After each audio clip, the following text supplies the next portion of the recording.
इस वीडियो में आप सीटेट 2021 जिसकी परीक्षा 31 जनवरी 2021 को संपन्न कराई गई थी उस पेपर के सीडीपी पार्ट का कंप्लीट सॉल्यूशन देखने जा रहे हैं। अगर आप विगत वर्षों में पूछे गए सीटेट पेपर के कंप्लीट सॉल्यूशन को देखना चाहते हैं तो इस वीडियो के समाप्त होने के बाद से इस वीडियो का डिस्क्रिप्शन जरूर चेक करिएगा।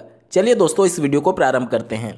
पहला प्रश्न पूछा गया था, एक खेल क्रिया के दौरान चोट लगने पर रोहन रोने लगा। यह देखकर उसके पिता ने कहा, लड़कियों की तरह व्यवहार ना करो, लड़के रोते नहीं हैं। पिता का यह कथन क्या दर्शाता है? देखिए, भारत की अगर बात की जाए तो एक आम धारणा बनी हुई है कि लड़के मजबूत होते हैं, लड़कियां कमजोर होती हैं। इसी वजह से इसी धारणा के तहत उसके पिता ने कहा कि लड़कियों की तरह व्यवहार ना करो। मतलब कि यह धारणा बनी हुई है और इसे ही रूढ़िवादिता कहा जाता है। तो ये क्या दर्शा रहा है? तो ये लैंगिक रूढ़िवादिता को दर्शा रहा है कि लिंग के आधार पर यानी लड़कियां लड़कों से कमजोर होती हैं, ये दर्शाया जा रहा है। और इसी वजह से आपका उत्तर हो जाएगा लैंगिक रूढ़िवादिता को दर्शा रहा है। अब देखिए, और मान लीजिए आपको उत्तर नहीं पता रहता तो कैसे आप उत्तर को कट करते और आप सही उत्तर तक पहुंचते। देखिए, दूसरा ऑप्शन दिया गया, लैंगिक रूढ़िवादिता को चुनौती देता है। चुनौती देने का मतलब कि उसको कम करने के लिए प्रयास किया जा रहा है, जबकि उसके पिता खुद कह रहे हैं कि लड़कियों की तरफ मत रो, यानी कि लड़कियों की तरफ ना रो, यानी वो खुद लड़की को कमजोर दिखा रहे हैं। इस वजह से ये चुनौती नहीं दे रहे हैं बल्कि और रूढ़िवादिता को समर्थन कर रहे हैं। इस वजह से आपका उत्तर नहीं होगा। तीसरा देखिए, लैंगिक भेदभाव को कम करता है। कहां भेदभाव कम हो रहा है? वो तो और ज्यादा बढ़ावा दे रहे हैं कि लड़की और लड़का में भेदभाव कर रहे हैं कि लड़की कमजोर हो रही है। इस वजह से ये भी उत्तर नहीं होगा। चौथा देखिए, लैंगिक समानता को बढ़ावा देता है। लैंगिक समानता तब होता जब लड़की और लड़के में कोई भी लिंग के आधार पर भेदभाव नहीं होता, जबकि यहां पर खुले तौर पर लड़कियों को कमजोर दिखाया जा रहा है, यानी भेदभाव की जा रही है। इस वजह से यह समानता भी नहीं हो सकता। तो एक ही ऑप्शन आपका बचा जो कि ऑप्शन नंबर 1 है, लैंगिक रूढ़िवादिता को दर्शाता है। आपका सही उत्तर हो जाएगा। अगला प्रश्न पूछा गया था, एक प्रगतिशील कक्षा में आपको 4 ऑप्शन दिए गए हैं। मतलब प्रगतिशील कक्षा की क्या विशेषता हो सकती है, इन चारों में से आपको सही उत्तर छांटना है। पहले ऑप्शन में दिया गया है, अध्यापक को अटल पाठ्यक्रम का पालन करना चाहिए। अटल पाठ्यक्रम कहने का मतलब कि जो पाठ्यक्रम बच्चे की सिलेबस में दिया गया है शिक्षक सिर्फ वहीं पढ़ाएगा। उसके अगल बगल अगर बच्चा कुछ पूछता है तो उसको सीधे मना कर दे शिक्षक कि ये आपके सिलेबस में नहीं है, पाठ्यक्रम में नहीं है, इस वजह से आपको नहीं पढ़ना। नहीं, ये नहीं होना चाहिए। कक्षा लोकतांत्रिक मूल्यों का पालन करते हुए होना चाहिए कि यानी कि बच्चे की सभी जिज्ञासाओं को शांत करने की प्रथम प्राथमिकता शिक्षक की होनी चाहिए। तो अटल पाठ्यक्रम या फिर दृढ़ या फिर रिजिड, इस टाइप के जहां भी वर्ड आपको दिखते हैं वो ऑप्शन कभी भी आपका नहीं होगा, क्योंकि ये एक नकारात्मक सोच को दिखा रहा है। ठीक है, पहला गलत हो गया। दूसरा देखिए, विद्यार्थियों में प्रतिस्पर्धा पर बल देना चाहिए। देखिए, विद्यार्थियों में प्रतिस्पर्धा का बल देकर के आप सिर्फ एक होड़ नहीं मचा सकते बच्चे के लिए कि जो फर्स्ट आएगा उसको इनाम मिलेगा। प्रतिस्पर्धा का मतलब तो यही हुआ कि आप बच्चों में तुलना कर रहे हैं, यानी उनको जबरदस्ती, बच्चा अधिगम कुछ नहीं कर रहा है, वो बस इनाम पाने की लालच में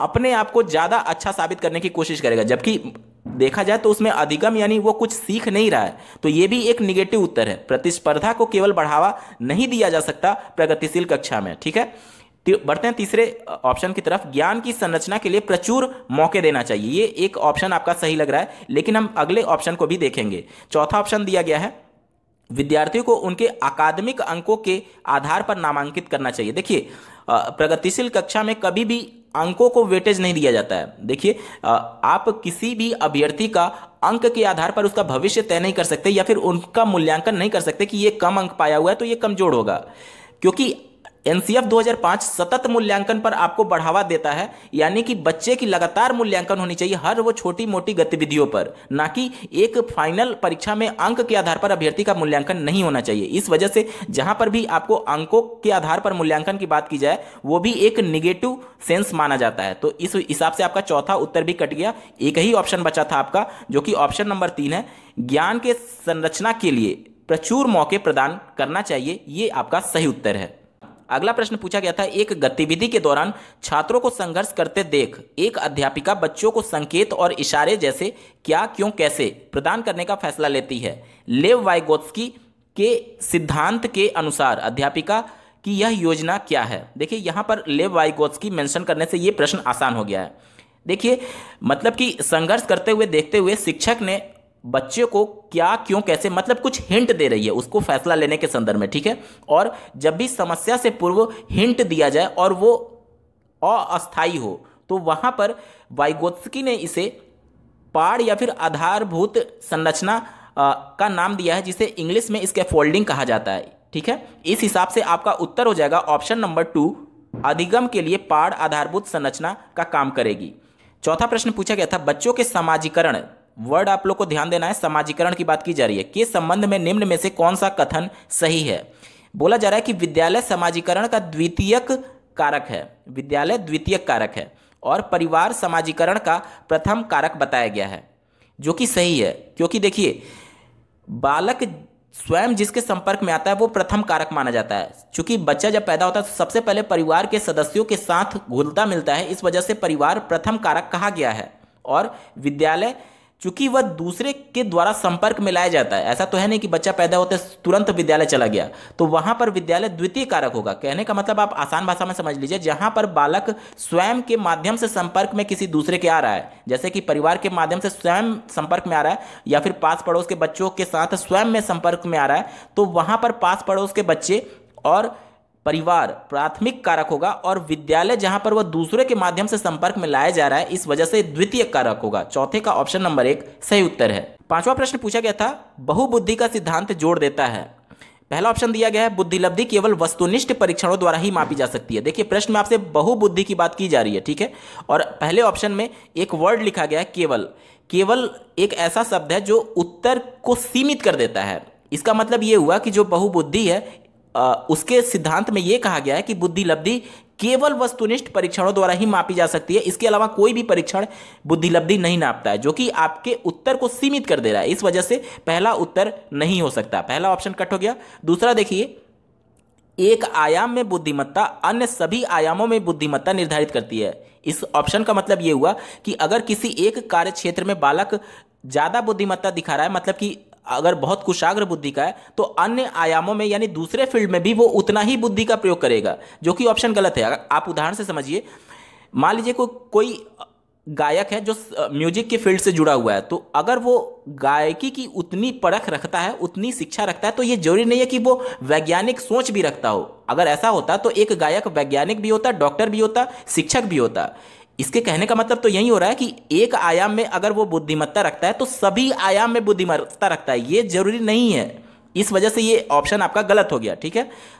चौथे ऑप्शन को देखिए, बुद्धिमत्ता में कोई भी व्यक्तिगत भिन्नता नहीं होती है। अगर व्यक्तिगत भिन्नता नहीं होती तो फिर सभी लोग एक बराबर बुद्धिमान होते हैं, किसी की बुद्धिमत्ता कम नहीं होती, किसी की बुद्धिमत्ता ज़्यादा नहीं होती। अगर यहाँ पर व्यक्तिगत भिन्नताएं नहीं होती तो सभी एक समान बुद्धि वाले होते। इस वजह से ये ऑप्शन गलत हो गया, ठीक है। तो एक ही ऑप्शन आपका बचता है, बुद्धिमत्ता की विभिन्न दशाएं होती हैं, ये आपका सही उत्तर हो जाएगा।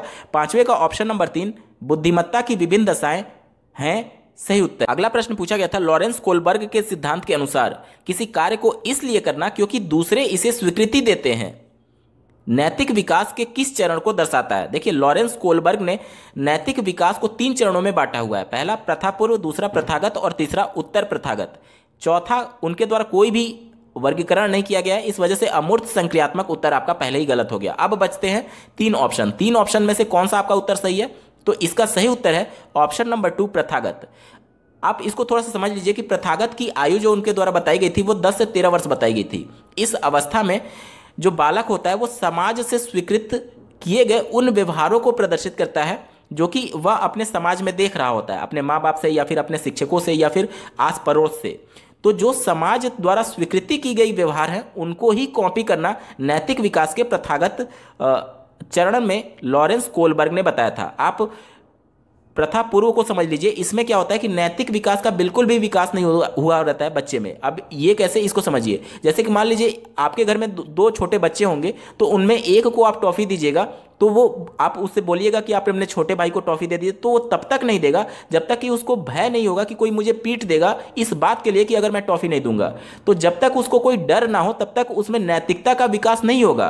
और यही प्रथा पूर्व में लॉरेंस कोलबर्ग ने बताया था। और तीसरा जो अवस्था उनके द्वारा बताया गया है उत्तर प्रथागत, इसमें उन्होंने ये बताया था कि जो समाज द्वारा नैतिकता का पाठ है, मतलब जो कानून पहले से है, तो कानून के अंतर्गत रहते हुए बालक स्वयं से नैतिकत अपना खुद का अलग एक सिद्धांत बनाएगा। ये उत्तर प्रथागत अवस्था में उनके द्वारा कहा गया था। प्रश्न में चूंकि आपको कॉपी करने के लिए बोला जा रहा है, यानी कि दूसरे को देख करके समाज में जो स्वीकृत है उसके अनुरूप व्यवहार करना, तो ये प्रथागत का लक्षण लॉरेंस कोलबर्ग के द्वारा बताया गया था। इस वजह से उत्तर हो जाएगा आपका ऑप्शन नंबर 2 प्रथागत। 7वां प्रश्न पूछा गया था, लेव वाइगोत्स्की का सामाजिक सांस्कृतिक परिप्रेक्ष्य अधिगम प्रक्रिया में किसके महत्व पर ज्यादा जोर देता है। देखिए, लेव वाइगोत्स्की ने सामाजिक अंतःक्रिया पर ज्यादा जोर दिया था, और सामाजिक अंतःक्रिया से क्या उत्पन्न होगा, सांस्कृतिक उपकरणों के माध्यम से सामाजिक अंतःक्रिया होता है। इस वजह से इसका उत्तर हो जाएगा ऑप्शन नंबर 1 सांस्कृतिक उपकरणों के महत्व पर लेव वाइगोत्स्की ने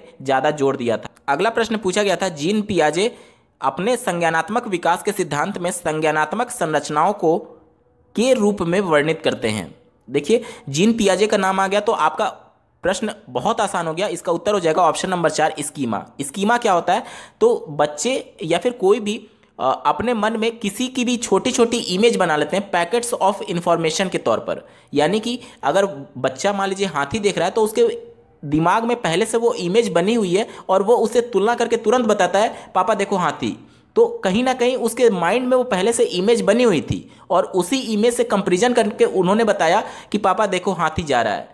कहने का मतलब कि जो पैकेट ऑफ इंफॉर्मेशन संचित रहते हैं उसे ही स्कीमा बोला जाता है, और यही आपका उत्तर होगा 8वें का ऑप्शन नंबर 4। अगला प्रश्न पूछा गया था, जीन पियाजे के संज्ञानात्मक विकास के सिद्धांत में पूर्व संक्रियात्मक अवस्था में विकास का मुख्य गुण होता है। जीन पियाजे ने 4 अवस्थाएं बताई थी। पहला सेंसरी मोटर स्टेज यानी 0 से 2 वर्ष, उसके बाद से पूर्व संक्रियात्मक अवस्था जिसे 2 से 7 साल, और मूर्त संक्रियात्मक अवस्था 7 से 11 साल, और अमूर्त संक्रियात्मक अवस्था 11 साल से ऊपर। अब देखिए, पूर्व संक्रियात्मक अवस्था की बात की जा रही है, यानी बच्चा जब 2 से लेकर के 7 साल के बीच में है।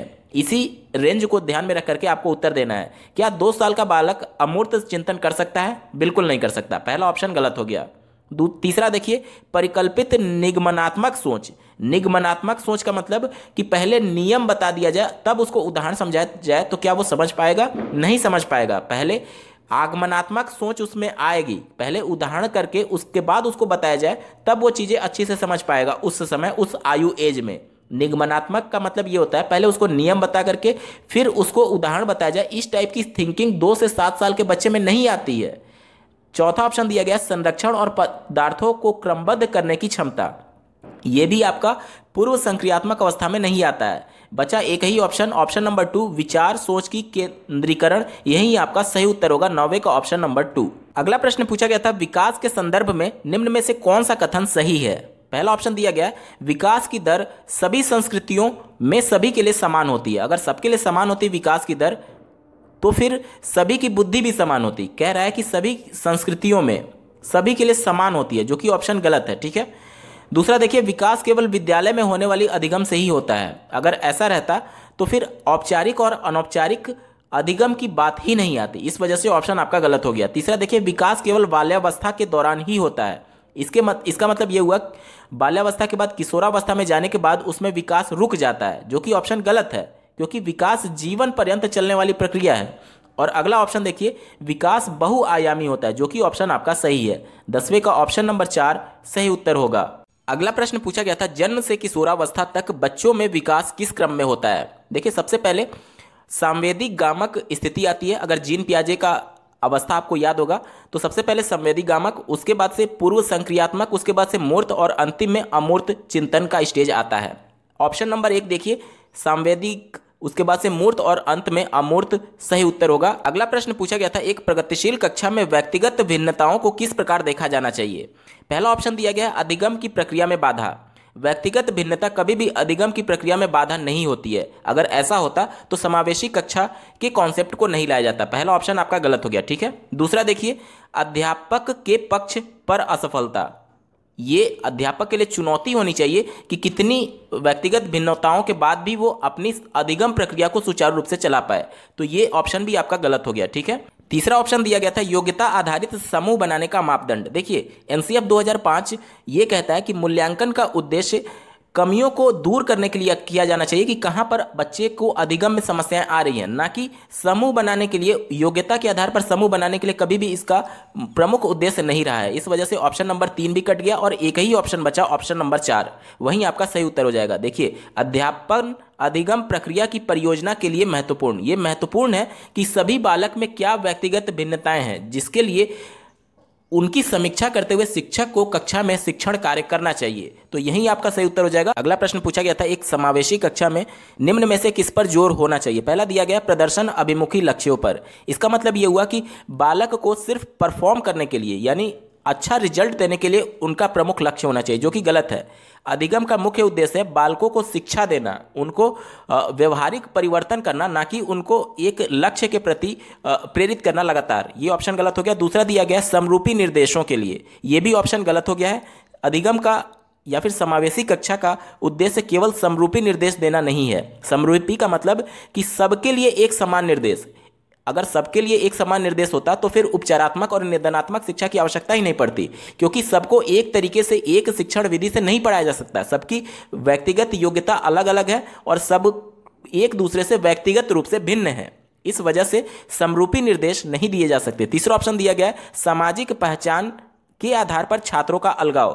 पहले ही सामाजिक रूप से जो पिछड़े हुए बालक होते हैं, अब अगर सामाजिक पहचान के आधार पर उनको और अलग कर दिया जाएगा तो उनमें हीन भावना आ जाएगी। और समावेशी कक्षा का ही ये लक्ष्य है कि चाहे किसी भी सामाजिक पृष्ठभूमि, सांस्कृतिक पृष्ठभूमि या फिर आर्थिक पृष्ठभूमि से बालक आ रहा है, सबको एक ही कक्षा में शिक्षण प्रशिक्षण कार्य करना है। तो इस वजह से ये भी ऑप्शन आपका गलत हो गया। चौथा ऑप्शन दिया गया है हर बच्चे के सामर्थ्य को अधिकतम करने के लिए अवसर प्रदान करने। ये आपका उत्तर सही होगा, क्योंकि समावेशी कक्षा में चाहे बालक शारीरिक रूप से, मानसिक रूप से, सांवेगिक रूप से या फिर किसी भी रूप से अक्षम क्यों ना हो या फिर विशेष योग्यता वाला क्यों ना हो, सबको एक साथ पढ़ा करके उनके आउटकम को, यानी उनके सामर्थ्य को और ज़्यादा अधिकतम करने के लिए अवसर प्रदान करना ही समावेशी कक्षा का उद्देश्य होना चाहिए। अगला प्रश्न पूछा गया था दिव्यांगजन अधिकार अधिनियम 2016 के अनुसार निम्न में से किस शब्दावली का प्रयोग उपयुक्त है। पहला दिया गया मंदित छात्र, जो कि ऑप्शन गलत है। दूसरा देखिए विकलांग छात्र, ये भी नहीं होता है। तीसरा देखिए छात्र जिसे शारीरिक दिव्यांगता है, ये ऑप्शन सही हो सकता है, बाद में चर्चा करेंगे। अगला देखिए छात्र जिसका अशक्त शरीर है, इस प्रकार से और उसमें हीन भावना आ जाएगी। तो 2016 दिव्यांगजन अधिकार अधिनियम के तहत शब्दावली का जो प्रयोग किया जाता है वो ये किया जाता है कि छात्र जिसे शारीरिक दिव्यांगता है, पहले विकलांग शब्द प्रयोग किया जाता था जिसको हटा करके दिव्यांगता वर्ड का यूज किया गया। तो 14 का ऑप्शन नंबर 3 सही उत्तर है। अगला प्रश्न पूछा गया था अधिगम कठिनाइयों से जूझते छात्रों की जरूरतों को संबोधित करने के लिए एक अध्यापक को क्या नहीं करना चाहिए। पहला दिया गया दृश्य श्रव्य सामग्रियों का इस्तेमाल, ये ऑप्शन आपका पॉजिटिव है, इस वजह से आपका उत्तर नहीं हो सकता, क्योंकि प्रश्न में आपसे निगेटिव पूछा जा रहा है, नहीं की बात की जा रही है, ठीक है। तो जो निगेटिव होगा वही आपका उत्तर होगा। दृश्य श्रव्य सामग्री के इस्तेमाल से बच्चों में ज़्यादा ज्ञानेंद्रियों का उपयोग होता है, मतलब कि जब वो सुन रहा है यानी कि उसका कान भी एक्टिव होगा, जब वो देख रहा है उसकी आंखें भी एक्टिव हैं। तो जितनी ज़्यादा ज्ञानेंद्रियां एक्टिव होंगी उतना ही ज़्यादा अधिगम प्रभावशाली होता है। तो पहला ऑप्शन गलत हो गया क्योंकि पॉजिटिव था। दूसरा देखिए संरचनात्मक शिक्षा शास्त्रियों उपागमों का इस्तेमाल, यानी ज़्यादा से ज़्यादा जो शिक्षा शास्त्रीय विधियां बताई गई हैं उनका प्रयोग करना चाहिए। ये तो पॉजिटिव है, क्योंकि जितना ज़्यादा आप जितने तरीकों से आप बच्चे को सिखाएंगे उतने आसानी से वो चीज़ों को समझ पाएगा। तो ये भी पॉजिटिव है, इस वजह से उत्तर आपका नहीं हो सकता। तीसरा देखिए व्यक्तिगत शैक्षिक योजना बनाना, ये जरूरी है कि सबके लिए कठिनाइयों का स्तर अलग अलग हो सकता है, क्योंकि सभी एक दूसरे से व्यक्तिगत रूप से भिन्न हैं और सभी की मानसिक योग्यता एक समान नहीं है। इसी वजह से निदानात्मक और उपचारात्मक शिक्षा की जाती है, ताकि व्यक्तिगत रूप से अभ्यर्थी को क्या समस्या आ रही है इसकी जानकारी करके उसको उसके अधिगम को प्रभावशाली बनाया जा सके। इस वजह से ये भी पॉजिटिव है, ये भी आपका उत्तर नहीं होगा। अगला ऑप्शन देखिए शिक्षा शास्त्र और आकलन की जटिल संरचनाओं का प्रयोग। एक तो वैसे ही अभ्यर्थी को समझ नहीं आ रहा है क्योंकि अधिगम कठिनाई से जूझ रहे हैं, अब अगर जटिल यानी कि कठिन संरचनाओं का प्रयोग किया जाएगा तो उसको तो और ज़्यादा कठिनाई आएगी। ये उत्तर आपका निगेटिव है, इसलिए यही आपका उत्तर हो जाएगा 15 का ऑप्शन नंबर 4 सही उत्तर होगा। अगला प्रश्न पूछा गया था, सृजनात्मकता की पहचान का प्रमुख लक्षण क्या है? पहला दिया गया कम परिज्ञानता या फिर बोधगम्यता। बोधगम्यता का मतलब होता है कि चीजों को समझना। केवल समझने से सृजनात्मकता नहीं आती, क्योंकि सृजनात्मकता मौलिक तरीके से, नए तरीके से सोचने से आती है। इस वजह से ऑप्शन गलत हो गया। दूसरा देखिए, अपसारी चिंतन। अपसारी चिंतन का मतलब होता है आउट ऑफ बॉक्स सोचना, यानी मल्टीपल तरीके से सोचना, एक ही प्रॉब्लम के कई अलग अलग मौलिक हल निकालने की कोशिश करना, यानी कि चारों दिशाओं में सोचना। ये आपका सृजनात्मकता का प्रमुख लक्षण है। इस वजह से दूसरा इसका सही उत्तर हो जाएगा। आगे के ऑप्शन को देख लेते हैं। अति सक्रियता। देखिए, सक्रिय बालक केवल पॉजिटिव डायरेक्शन में ही नहीं, बल्कि हो सकता है बहुत ज़्यादा वो बदमाशी करता हो तो भी उसको निगेटिव डायरेक्शन में उसको अति सक्रिय माना जाएगा। इस वजह से केवल ज़्यादा सक्रिय होने से सृजनात्मकता नहीं आती है। ऑप्शन गलत हो गया। अगला देखिए, असतर्कता। देखिए, सतर्क या फिर असतर्क होने से सृजनात्मकता का कोई भी लेना देना नहीं है। इस वजह से सब गलत हो गया। ऑप्शन नंबर 2 अपसारी चिंतन प्रमुख लक्षण है सृजनात्मकता का, सही उत्तर होगा। अगला प्रश्न पूछा गया था, विविध पृष्ठभूमियों के अधिगमकर्ताओं को संबोधित करने के लिए एक अध्यापक को क्या करना चाहिए? यहाँ पर देखिए, जो बालक हैं उनकी पृष्ठभूमि अलग अलग है, सभी अलग अलग पृष्ठभूमि से आए हुए हैं। अब इसको ध्यान में रख करके आपको उत्तर देना है। पहला दिया गया है, विविधता संबंधी मुद्दों पर बातचीत टालनी चाहिए। अगर आप बातचीत टाल देंगे तो फिर उनका ध्यान आकर्षित कैसे करेंगे, क्योंकि ये सभी बच्चे अलग अलग पृष्ठभूमि से आए हुए हैं। इस वजह से ये निगेटिव उत्तर होने की वजह से आपका उत्तर नहीं हो सकता, गलत हो गया। दूसरा देखिए, विविध विन्यासों से उदाहरण लेना चाहिए। ये ऑप्शन आपका सही हो सकता है, क्योंकि जितने ज़्यादा मुद्दों से आप उदाहरण लेंगे, जितने ज़्यादा विविध पृष्ठभूमियों से आप उदाहरण लेंगे, उतने ही ज़्यादा बच्चे अपने आप को रिलेट कर पाएंगे उस मुद्दे से। तीसरा देखिए, सभी के लिए मानकीकृत आकलनों का इस्तेमाल करना चाहिए। देखिए, सभी अलग अलग पृष्ठभूमि से आए, हो सकता है कोई किसी की मातृभाषा कोई अलग हो, किसी की कुछ अलग हो।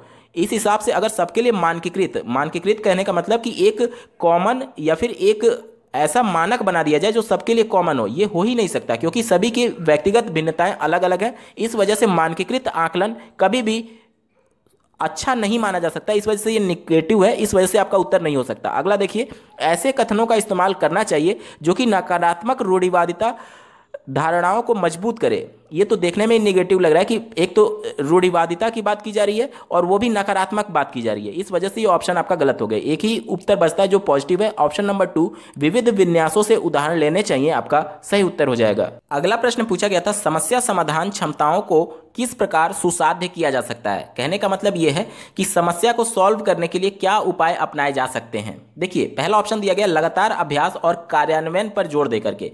लगातार अभ्यास का मतलब ये हुआ कि आप एक विधि बताइए, उसी पर लगातार अभ्यर्थी का प्रयास कराते रहिए। इससे अभ्यर्थी में अपसारी चिंतन यानी कि क्रिटिकल थिंकिंग, अलग अलग तरीके से सोचने का अभ्यास नहीं होगा। वो तो एक तरीके से आप चीजों को रटवा रहे हैं लगातार प्रयास करा करके, अभ्यास करा करके। ठीक है, ये निगेटिव उत्तर है, इस वजह से आपका नहीं हो सकता। पहला ऑप्शन गलत। दूसरा ऑप्शन दिया गया है, समस्याओं के हल हेतु अटल प्रक्रिया के इस्तेमाल को बढ़ावा देकर के। अटल प्रक्रिया कहने का मतलब कि बिल्कुल रिजिड होना, दृढ़ होना कि एक ही विधि से आपको समस्या को हल करना है, जो कि निगेटिव है। देखिए, बच्चे को अलग अलग तरीके से समस्या हल करने की विधि के बारे में बताना चाहिए और उनको सोचने के लिए प्रोत्साहित करना चाहिए। ये किसी एक पर्टिकुलर विधि की बात की जा रही है कि आपको इसी विधि से प्रश्न को सॉल्व करना है, इससे अभ्यर्थी में सृजनात्मकता नहीं आएगी।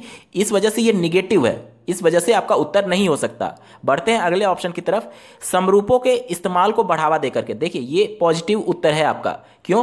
क्योंकि समरूपों का मतलब कि किसी प्रश्न को सॉल्व करने के लिए और कौन कौन सी विधियां हो सकती हैं जिसके माध्यम से उस प्रश्न को सॉल्व किया जा सकता है। जितने ज्यादा बालक को अलग अलग विधियों का प्रयास कराया जाएगा, यानी कि उनको प्रोत्साहित किया जाएगा अलग अलग तरीकों से सोचने के लिए, अलग अलग तरीकों से हल करने के लिए, उसमें सृजनात्मकता बढ़ेगी और उसमें खुद करके सीखने की योग्यता के कारण उसका अधिगम जो होगा वो ज्यादा प्रभावशाली होगा और समस्या समाधान की क्षमता उसमें विकसित होगी। ये पॉजिटिव उत्तर है, इस वजह से आपका उत्तर यही होगा, ऑप्शन नंबर 3। एक बार चौथे ऑप्शन को देख लेते हैं, विद्यार्थियों में डर की भावना पैदा करके। देखिए, बच्चे को डरा करके कभी भी अधिगम नहीं कराया जा सकता।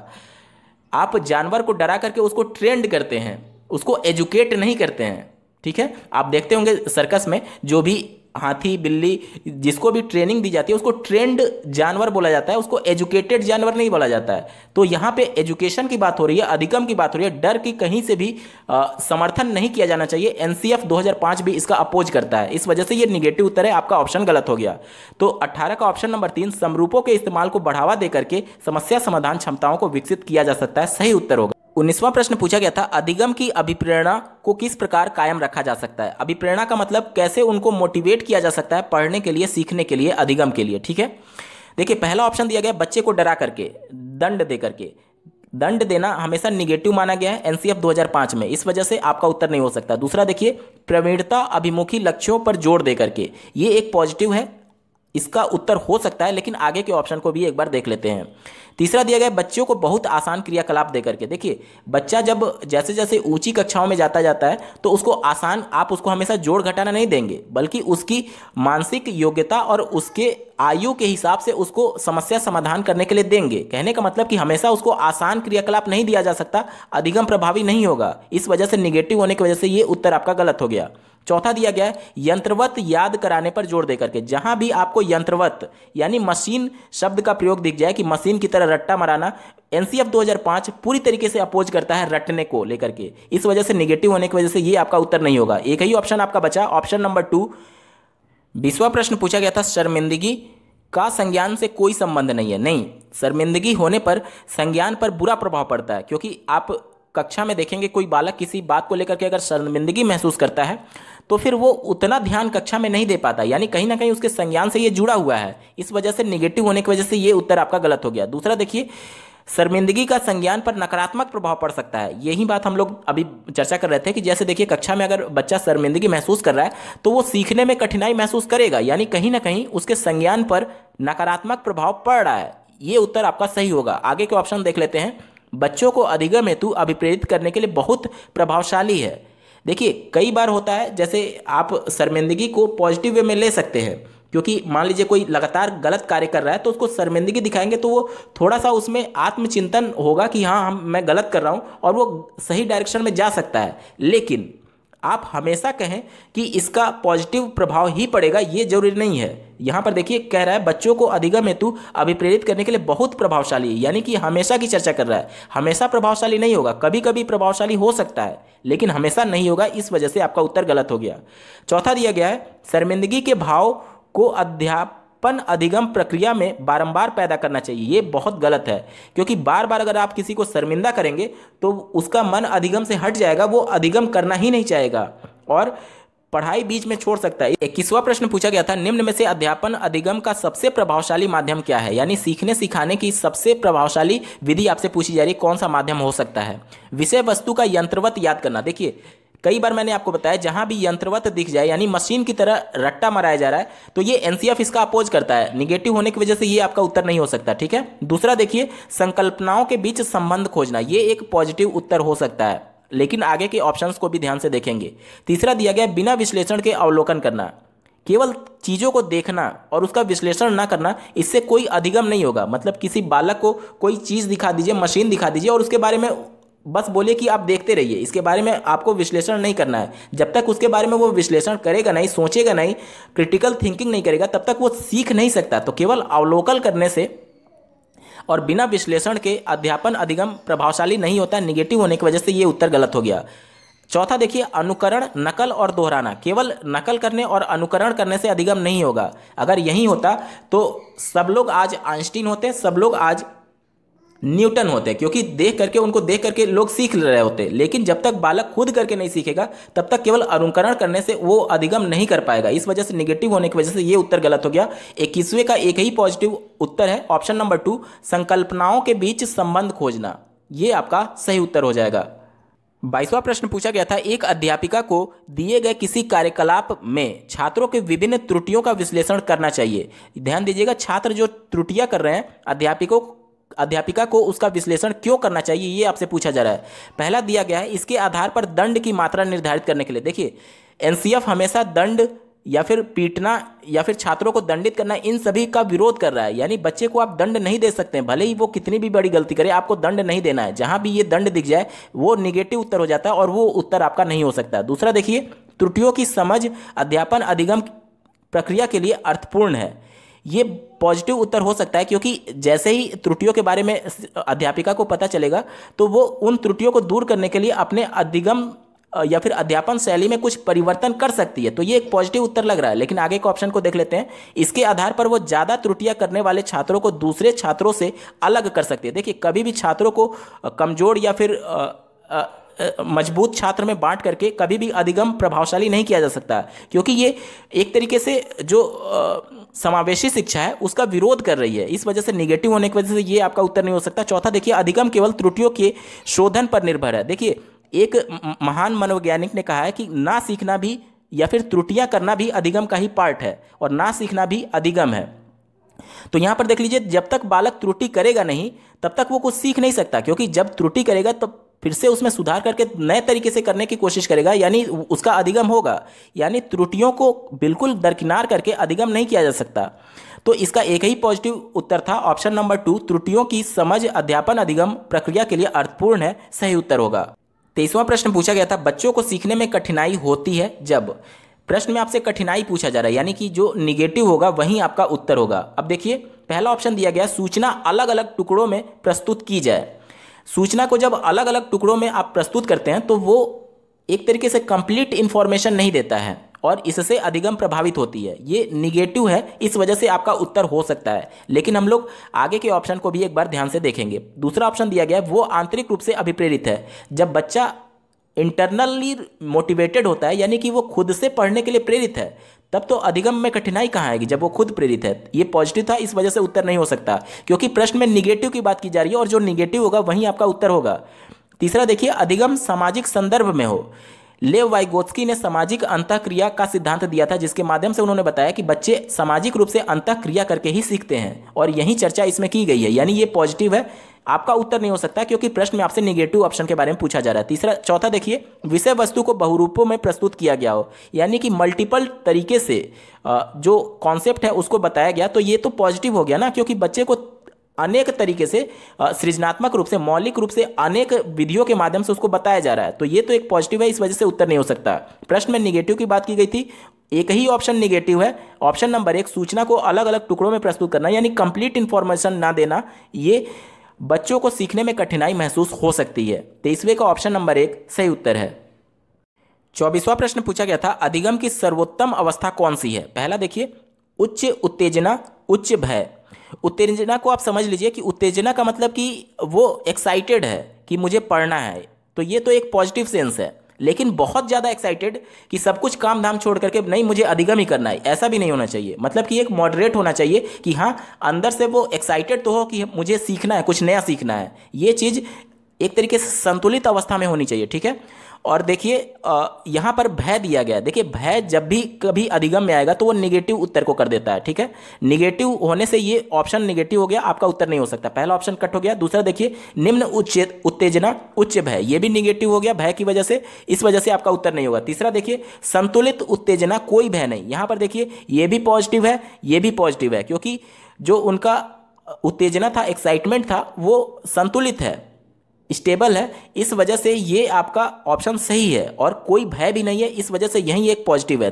और चौथा देखिए, कोई उत्तेजना नहीं। जब बालक बिल्कुल एक्साइटेड ही नहीं होगा कि मुझे सीखना है या नहीं सीखना है, तो उसमें कोई भी अधिगम को लेकर के वो मोटिवेट होगा ही नहीं, इस वजह से ये ऑप्शन निगेटिव है, इस वजह से उत्तर नहीं हो सकता। तो 24वें का ऑप्शन नंबर 3 सही उत्तर है।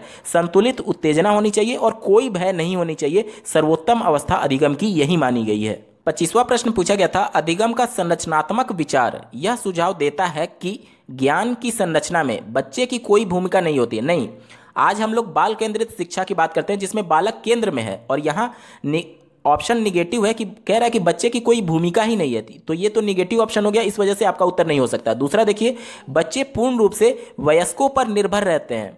एनसीएफ 2005 ये कह रहा है कि जो शिक्षक है वो सिर्फ एक मार्गदर्शक का कार्य करेगा, जो पूरी तरीके से भूमिका है वो बच्चे की है। यहाँ पर कह रहा है कि बच्चे वयस्क पर निर्भर रहेंगे, निर्भर नहीं है, वो अपने ज्ञान का निर्माण खुद कर सकते हैं, तो ये ऑप्शन निगेटिव है, इस वजह से उत्तर नहीं हो सकता।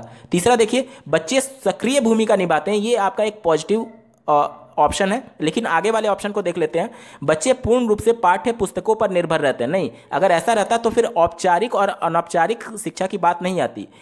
पाठ्य पुस्तक तक ज्ञान सीमित नहीं होता है, हम समाज से भी अंतःक्रिया करके सीख सकते हैं, लेव वाइगोत्स्की के सिद्धांत के अनुसार। तो ये एक निगेटिव उत्तर था, जिसकी वजह से आपका उत्तर नहीं हुआ। एक ही पॉजिटिव था कि अधिगम का संरचनात्मक विचार यह सुझाव देता है कि ज्ञान की संरचना में बच्चे सक्रिय रूप से अपनी भूमिका निभाते हैं। ऑप्शन नंबर 3 सही उत्तर है। 26वां प्रश्न पूछा गया था, अधिगम के लिए निम्न में से कौन सी धारणा उपयुक्त है।